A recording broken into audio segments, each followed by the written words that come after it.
前男友出轨后用自杀威胁我复合，被我拒绝后，他失足从高空坠亡。一夜之间，我成了逼死深情前任的渣女，被全网网暴，最后抑郁自杀。再睁眼，我回到了捉奸那天，看着男友惊慌的脸，我若无其事的微笑。没关系，他们都是酒店，我才是家。亲情长相守，真情在人间。大家好，我是秋兰，欢迎观看《真情人间》。小雨，你听我解释。光着上半身的林嘉译不管不顾地跳下床，准备到我面前跪下。我上辈子看见过这一幕，所以没打算让他再重现一次。我先一步拉住了他的手，声泪俱下：嘉译，你不要跟我分手。我知道你只是犯了男人都会犯的错，我可以当作没看见。说完，我捂住了自己的脸。此话一出，不止林嘉译，连身旁陪我来抓奸的共同好友都惊了。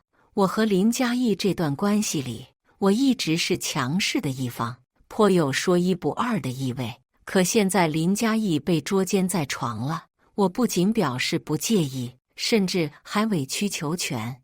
我一番话硬控2个人数秒，床上的小三姐却坐不住了。既然你不在意，急轰轰地闯进来干什么呢？我放下手去看他，这一次我终于看清了他的脸。苏子音这个人，我其实没多少了解，只听说他名校毕业，家境不错，是林嘉译的学妹。毕竟上辈子的我发现林嘉译出轨后，就单方面切断了所有跟他的联络。若不是林嘉译到我公司楼顶闹自杀，我也不会见他最后一面。是，你说的对，我不应该来的，我现在就走。我抓起身旁好友的手，不由分说地拖着他往外走，丝毫不管身后林嘉译的呼喊挽留。直到出了酒店，在楼下的奶茶店坐下，我才吸了吸鼻子，止住眼泪。好友看着我，似乎确定我情绪稳定后，才恨铁不成钢地开口：你不是吧？这都能忍？你也太窝囊了。以前你俩在一起的时候，我就说过林嘉译不是什么好人，现在你信了吧？我要是你，就当场给他一耳光。你倒好，还求人家别分手，你怎么变这么恋爱脑了？我瞟他一眼，原来他也知道对付出轨的男人到底应该是什么态度。上辈子面对跪下认错的林嘉译，我也给他一耳光了。可事后好友却直言我太绝情，丝毫不顾往日的情分。连带着林嘉译意外去世后，他对我的谴责也是一等一地伤人。现在我如他所愿，却被他判为窝囊恋爱脑。马后炮真的很轻松，因为不需要背负任何责任。我深吸一口气，又缓缓吐出去，过足了演一个为情所困的女人的瘾。我知道他做的不对，可我真的很爱他，我不想分手。他今天敢出轨，明天就敢出柜。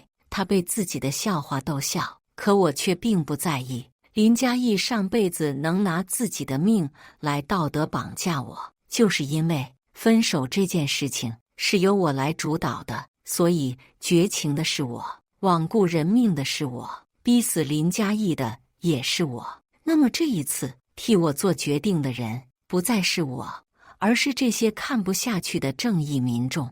就算林嘉译再死一次，又会如何呢？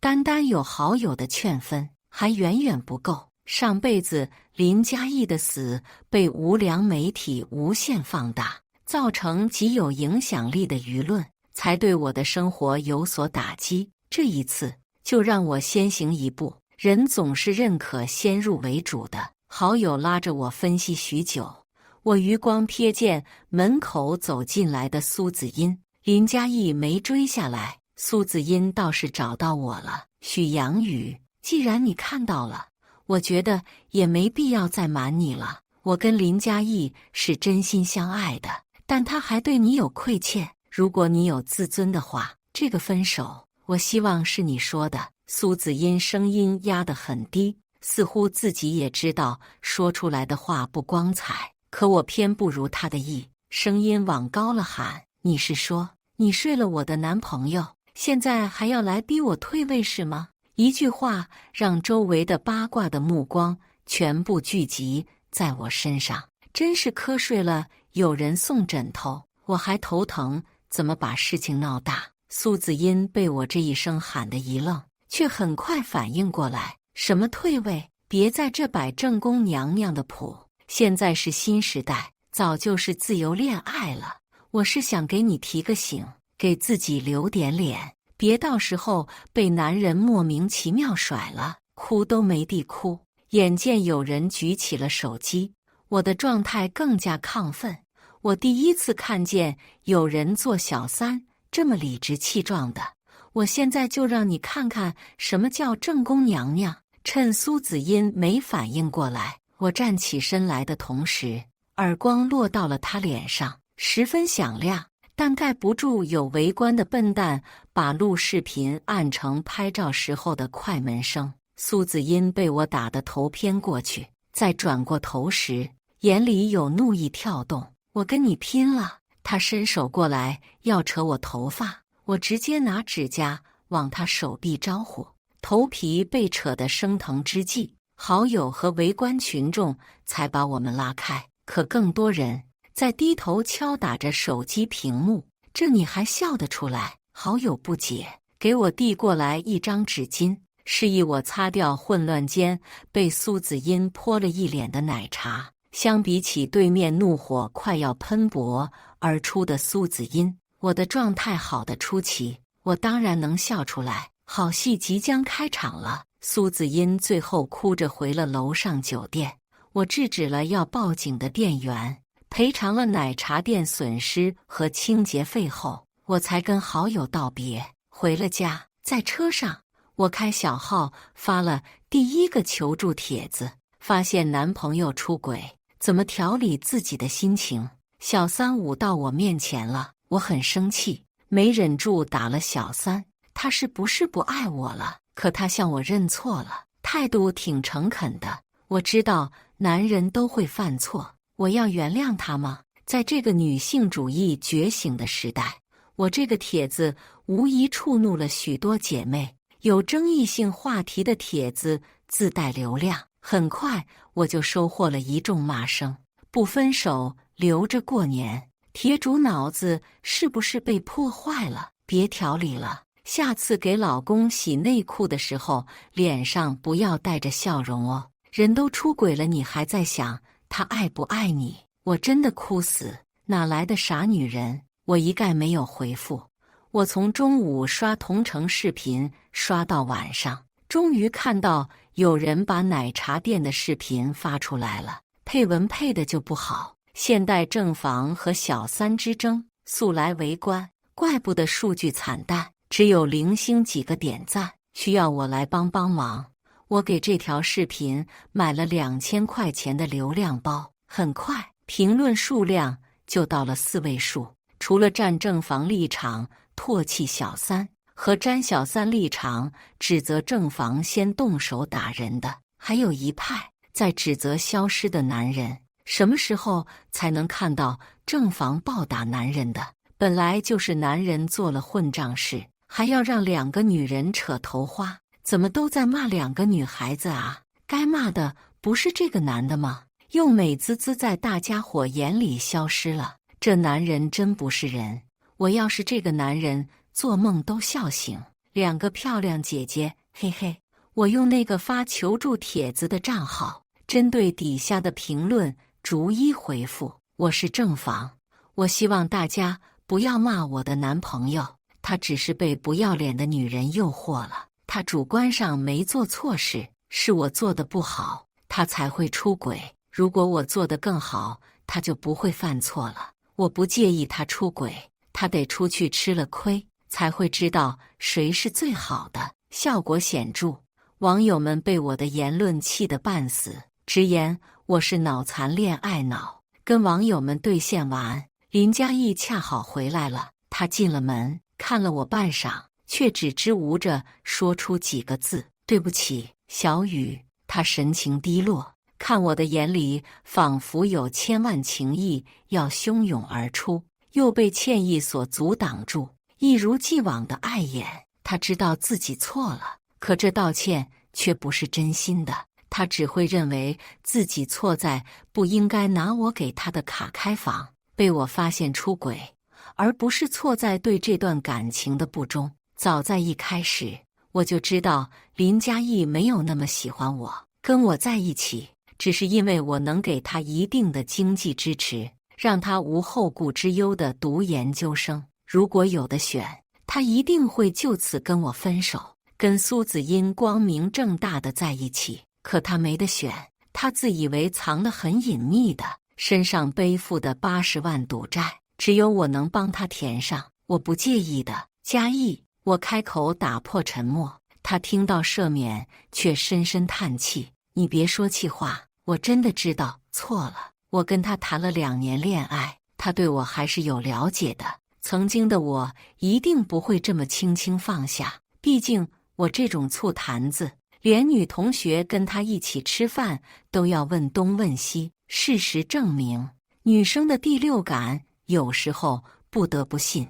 眼眶迅速蓄起眼泪，我带着哽咽开口：“我没有说气话，我真的很爱你，嘉义。我知道是我这个女朋友做得不好，所以你才会想要出去透透气。我可以理解，可以接受的。你跟那个女的彻底断了，我们好好过我们的日子，好不好？”他听了完，却久久没有开口，仿佛他也不相信我爱他，爱到了能够抛弃底线的地步。我趁热打铁：“如果你一时半会没法跟那个女的断了，我也可以等你。可你要记得回家，他们都是旅馆，我才是你的家。”他的瞳孔微微震动，仿佛听到了什么不可思议的话语。如何呢？被我塑造出来的究极恋爱脑感动了吗？他还是沉默不语。我趁机抹着眼泪回了房间，再跟他待一会。我怕我忍不住掐死他之后再掐死自己。我酝酿的情绪还未消散，本着不浪费的心态，我点开了情感主播的直播间，插队进行付费咨询，上麦可以选择不匿名。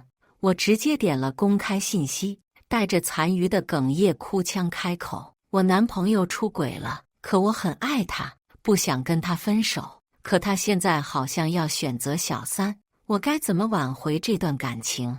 屏幕里的主播皱起了眉，弹幕上的观众也扣起了问号。待我细细说完我和林嘉义的故事后，主播的脸色已经十分难看了。你的意思是，你供他吃穿用度整整2年，每个月还给他3万生活费，他跟别人开房还是刷的你的卡。在这个情况下，他觉得对不起你要分手，而你要挽回他。我清晰地看到主播脑门上隐隐跳动的青筋，却还是给了肯定的回答。他救过你的命吗？还是你犯罪被他看见了？都没有，但我很爱他，这还不够吗？主播开始给我分析一大通，可我嘴硬，爱能超越万难。主播终于忍到极致，切断了我的连麦。你俩的爱别说超越不了万难，甚至都超越不了小三。接着给我一顿痛骂后，把我的钱退回来了。连我觉得主播被我气得可怜，刷给他的礼物都被他喊撕到谱。弹幕纷纷夸骂的解气，甚至有人点开了我的主页，到我发的那条帖子下继续骂。其中有一句话让我印象深刻：不分就别发出来气网友了，网友的命也是命。我真喜欢这些网友用第三方视角去点评别人的人生，仿佛就能达成人间清醒成就。如果大家都想做那个清醒的人，那我不妨陪着醉一醉。在情感咨询直播间的骂声和奶茶店视频的两相结合下，有人开始拿我的账号 ID 玩梗，在各种视频的评论区下流传。我小火了，林嘉义终于刷到了相关视频，也终于相信我对他浓烈的爱意。他开始为自己的男性魅力得意。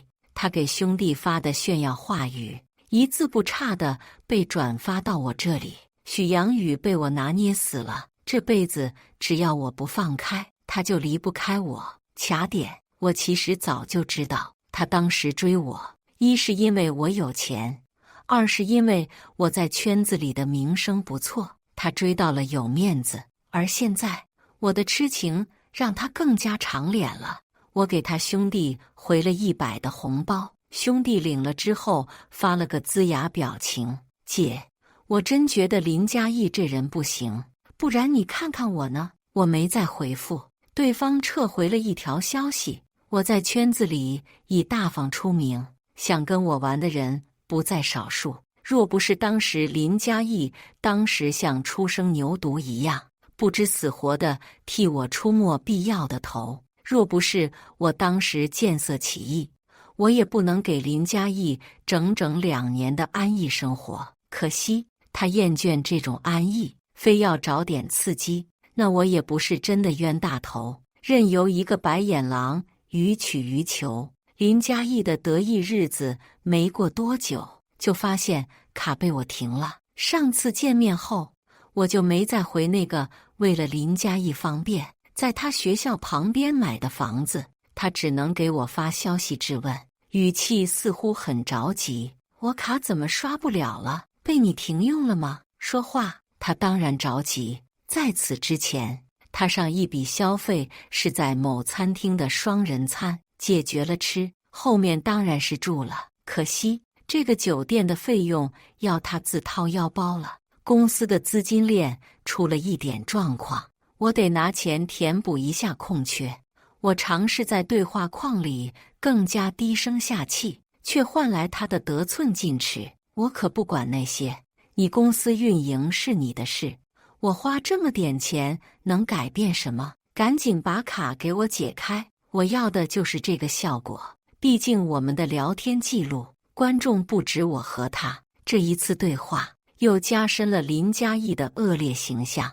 网友们一直在被我时不时分享的对话截图刺激，却又不舍得不看，纷纷笑骂我是他们的电子宠物。直到苏子英给我发来一张验孕棒的照片，还配了一句话：看在孩子的面子上，祝福我们吧。我才忍不住转发给林嘉义看。你说给你时间解决问题，现在给我解决出来一个孩子，他却被我这些日子的低三下四惯得有恃无恐，这是个意外。这样吧，你给我打50万，我带他去打胎，以后我们好好过日子。见我沉默不语，他又说：或者你要不想生孩子，我就拿这50万给他养胎，生下来孩子给你养，行了吧？果然，抽象真不能玩多了。现在连林嘉义都觉得我是傻子，我忍无可忍，没法再维持人设回复，直接把林嘉义的嘴脸发到了账号里。一直求断更的网友们一时群情激愤。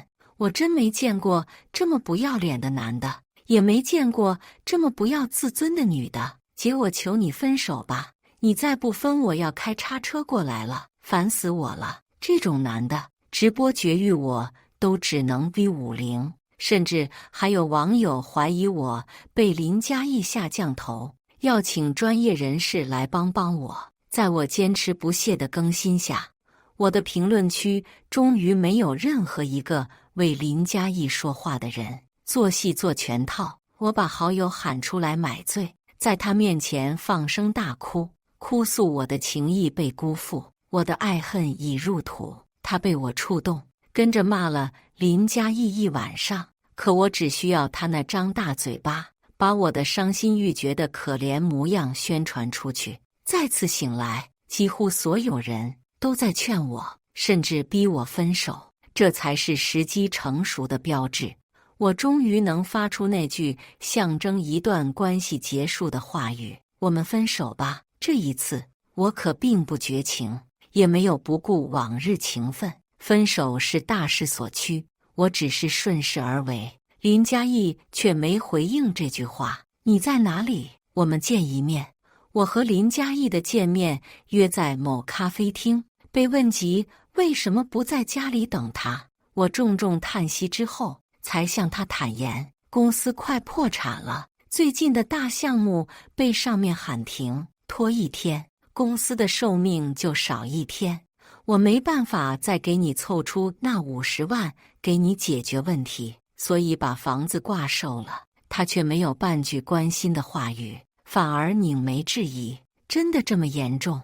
我怎么一点风声都没收到？他当然收不到，做戏做全套，我早就顶着损失给全体员工们报马尔代夫7日游了。现在我的公司是歇业状态，跟我所描述的濒临破产状态是一样的。见我沉默，他又试探着开口，那你把房子卖了，钱能都给我吗？我最近是不是太给林嘉义脸了？装了1个月娇妻，真给他得意的尾巴都翘天上了。虽然我心里骂了林嘉义1万句，面上还是在继续演戏。当然可以，我还是很想跟你好好过日子的。他突然轻嗤一声，露出一个极有把握的笑容。那你为什么要跟我分手？不会就是为了苏子茵肚子里的孩子吧？小雨，你这么爱我，为什么不能爱屋及乌呢？连同我的孩子一起爱，又有何不可呢？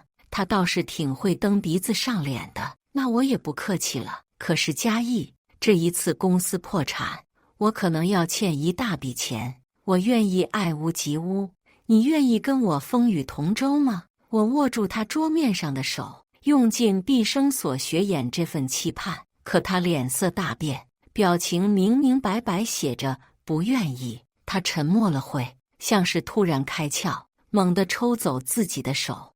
你是不是早就知道自己会破产，所以不追究我出轨，要把我绑死在你身边？许阳雨，你真恶毒啊！我才25，你居然想让我跟你一起背债。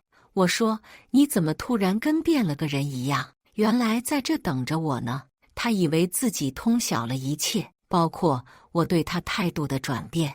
我很喜欢他这副自以为是的模样，也更期待他发现真相的表情。我索性不再演娇妻，拍了桌子站起来，大声斥骂：怎么了林嘉义？你跟我提这些无理又赖皮的要求的时候，就不觉得自己恶心吗？还让我爱屋及乌。我养了你2年，现在只是遇到一点风波，你都不愿意陪我东山再起。我要早知道你这副德行，我还不如养条狗。林嘉义却冷笑，仿佛终于撕下了我的伪装。你以为说这些会让我愧疚？我告诉你，我不会被你骗的。我们今天就分手，以后你也别来找我。他说完扭头就走，连最后的体面也不想留。我知道他为什么有恃无恐，不再死死地扒着我。一是我演的破产戏码让他的逻辑自洽，直接相信了我的说辞；二是他认为名校毕业、家境不错的苏子茵也是很好的选择，那将是他选定的新一任吸血对象。只是可惜，他们2人中看走眼的不止苏子茵一个人。林嘉义带走了那套房子能带走的所有东西，中介带人看房的时候，只剩几个挪不动的大家具。我同意了降价出售，就当破财消灾了。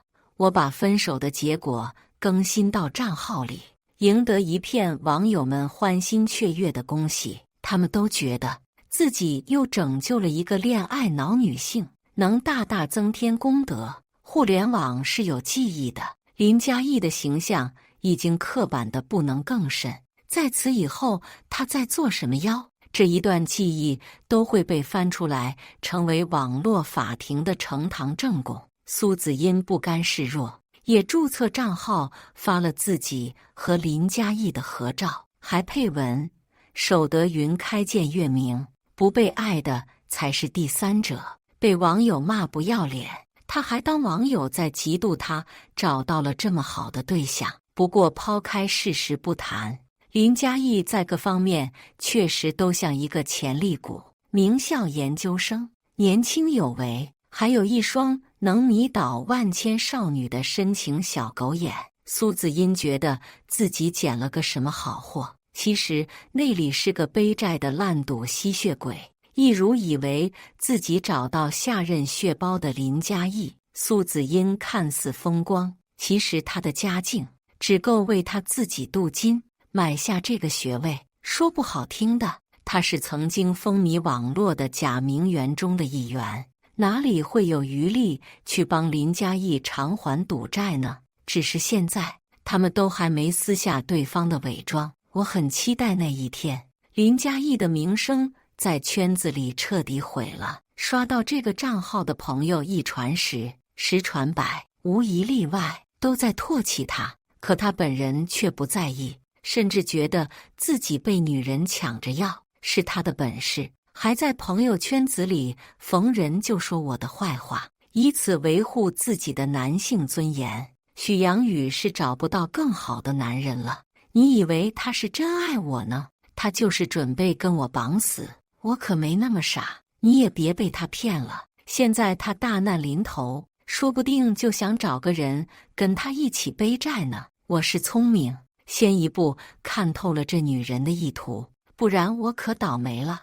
我们不体面的分手闹得沸沸扬扬之后，我公司的员工们度假归来了。原本黑了10天的一层楼突然灯火通明，开始有人怀疑林嘉义话语的真实性。林嘉义似乎也终于察觉到不对，在聚会上托了人来试探我：于姐，你这公司不是说出事了吗？现在又好了。林嘉义真的很蠢，他在圈子里的人脉拢共就那么多，还偏偏选了一个关系最好的来问我。我太清楚受害者形象对我的重要性，苦笑着回复：是出事了，还好最后就回来了。不过这一遭也不是没有收获，起码让我看清了某些人。我说这话时，看见镜面墙壁上自己的倒影，活脱脱一个为情所伤的可怜形象。身旁的朋友们心照不宣地对视一眼，又恢复了对我的热络。我不意外圈子里的捧高踩低，因为这是属于高位的我应得的，只是属于低位的林嘉义，现在只有替他传话的人愿意搭理他。我没错过林嘉义听那人耳语之后的反应，脸色青了又白，好不有趣。不好意思，你又被我耍了。林嘉义特地来我公司验证我那天话里的真实性，甚至还从员工嘴里问出我给他们报度假游的事情。他以我前男友的身份被新来的员工带到我办公室，等到新员工带上门走出去，他才怒气冲冲地质问：许阳宇，你这么耍我有意思吗？有意思啊。他似乎被我的直白回应噎住了，顿了顿才继续他的谴责：我真没想到你是这种人，你对我有什么不满意，不会直接说出来吗？为什么要闹成这样？我不要面子的吗？我不理解，为什么事情的真相明明白白摆在他眼前了，他对我的态度还是这么理所当然的恶劣。你真有意思，林嘉义，出轨的是你，分手了到处逼刺我的也是你，你怎么有脸来我这兴师问罪的？你真的要脸吗？他很清楚，在他到处说我坏话的时候，我们这段关系就不可能和好了。那他来找我的目的就只剩下一个：我知道我做的不对，但你骗我就对了吗？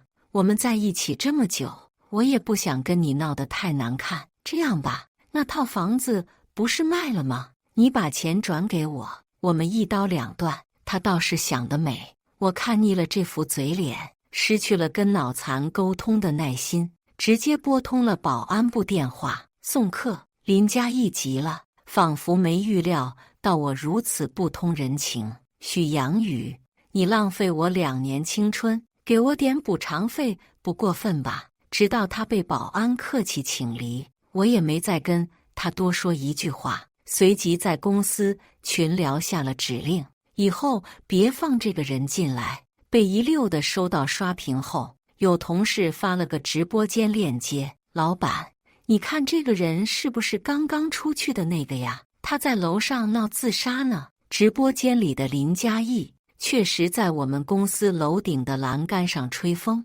平心而论，林嘉义长得确实很具有欺骗性，光是封面那张脸就引进来不少人。他看着风来的地方，眼眶红红。小雨，如果你还对我有一点感情，再给我一次机会好不好？上辈子的我，因为怕他真的死在我公司，着急忙慌地赶上去，却反而弄巧成拙，被他用性命威胁复合。现在回想，就算我自始至终不出现，我或许也不会成为被道德绑架的对象。我返回群聊，安抚员工，不用管他，做好自己的工作。这一次，我不会再出现在那个顶楼。林嘉义想吸眼球，我就帮他一把。我把林嘉义的直播间截图发到了那个已经有5位数粉丝的账号上。前男友闹自杀求复合，我要原谅他吗？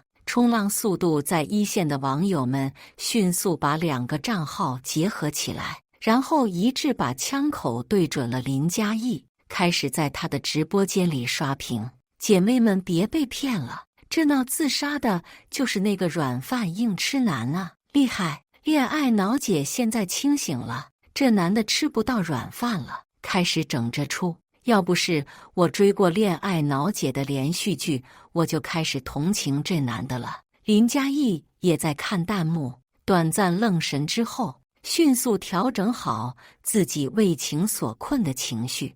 我不知道大家在说什么，我只是犯了一次错，每个人都有被原谅的机会，不是吗？小雨，如果你也不爱我，这个世界就没什么值得我眷恋的了。他的台词跟上辈子的一模一样，我还记得当时他就在我的对面，脸移出屏幕，只有声音被收录。那时候的他脸上是挑衅的笑容，只有我能看到，所以我摇头拒绝他的复合请求。我给过你机会，我给过他不少机会，捉奸在床的那一次已经是我容忍的极限。如果我不在意，其实可以放他1马、2马、3马，可我是他的女朋友，又不是放马的。他还要在酝酿情绪卖惨的时候，深吸一口气，把自己的重心偏移到栏杆外去了。也正因如此，他真的掉了下去，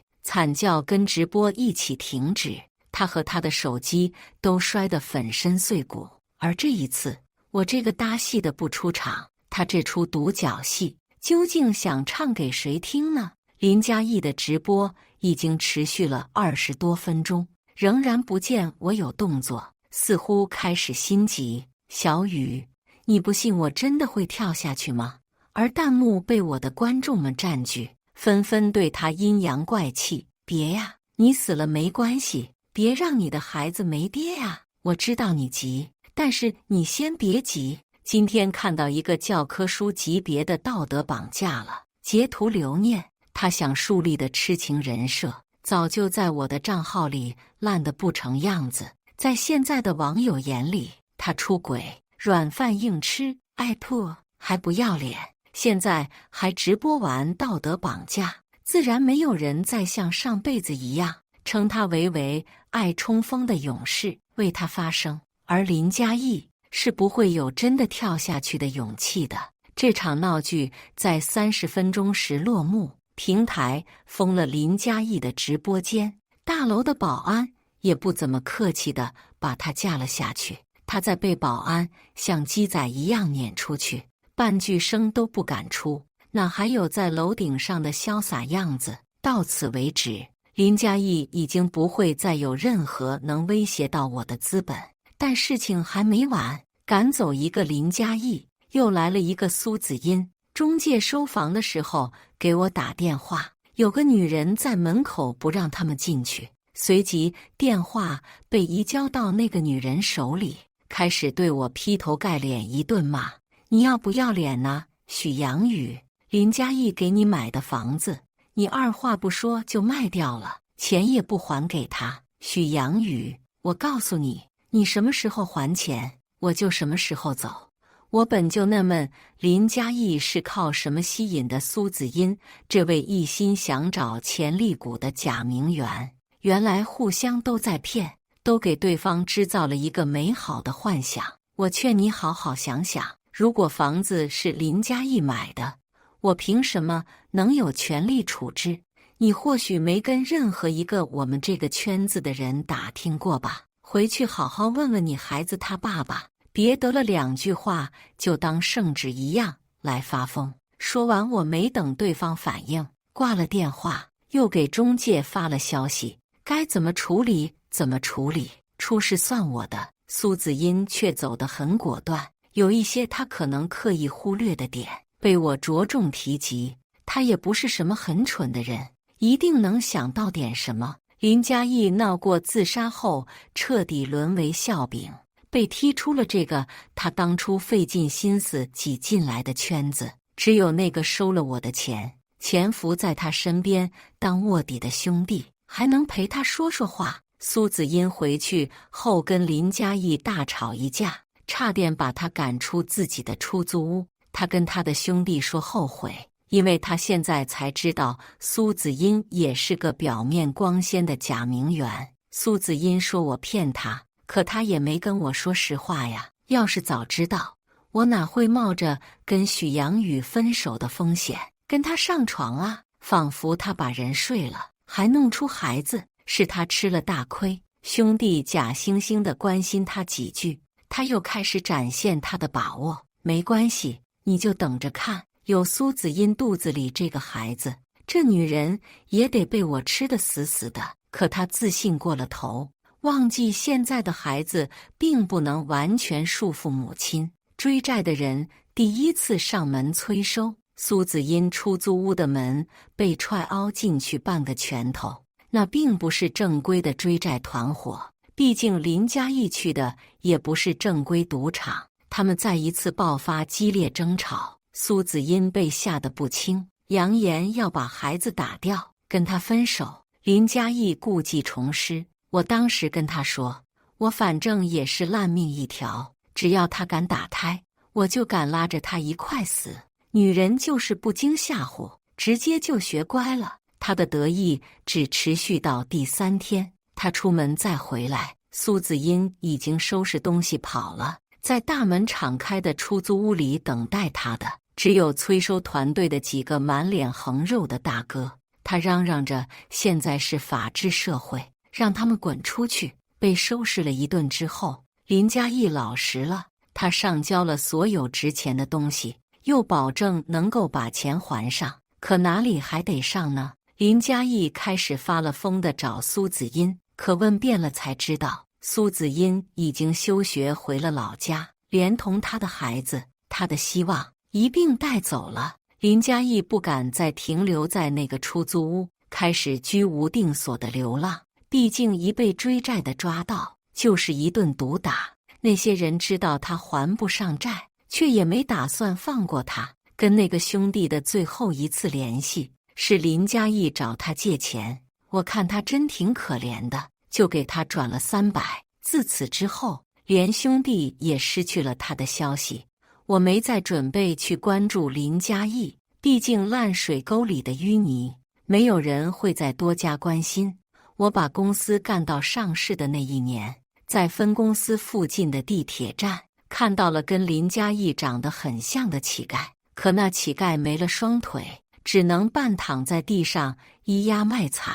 特助察觉我的目光，用眼神询问我，真可怜，去给他扫500块钱吧。说完，我移开了目光，扭头走向我的新公司，那是我有幸重来一次并牢牢把握住的光明前途。感谢大家的观看，欢迎大家在下方评论区讨论。如果你喜欢这类故事，记得点击订阅真情人间，并分享给更多的人，这会对我帮助很大。再次感谢大家的观看。